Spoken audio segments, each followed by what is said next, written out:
చెప్పినట్టుగా అసలు విషయాన్ని చాలా జాగ్రత్తగా మార్చేయడంలో సిద్ధవస్తుడు ఆయన. ఇదివరకు కరోనా టైంలో మొత్తం అక్కడ హాస్పిటళ్లలో అద్భుతంగా జరుగుతోందన్నాడు. తర్వాత సుప్రీంకోర్టు లెక్కలన్నీ తీస్తే అంతా నాటకం అని తేలింది. అట్లాగే ఆక్సిజన్ సిలిండర్లు అవసరం అంటూ పెద్ద ఎత్తున తీసుకున్నాడు. తీరా చూస్తే అవన్నీ అమ్ముకుంటున్నారని బయటపడింది. పార్టీ వాళ్ళు అమ్ముకుంటున్నారని.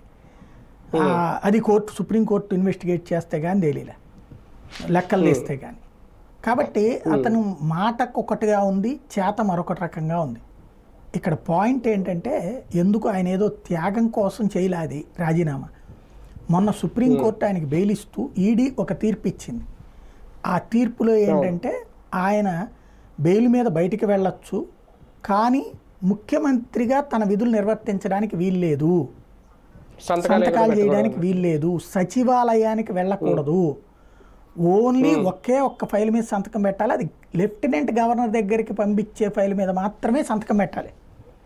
అంటే ఏ పనైనా సరే నిర్ణయం క్యాబినెట్ తీసుకున్నా ఏం తీసుకున్నా సరే లెఫ్టినెంట్ గవర్నర్కి పంపిస్తూ మీరు ఇక్కడ సంతకం పెట్టాలి అంతే. నువ్వుగా నిర్ణయం తీసుకోవడానికి వీల్లేదు, నీ ప్రభుత్వంగా నిర్ణయం తీసుకోవడానికి వీల్లేదు.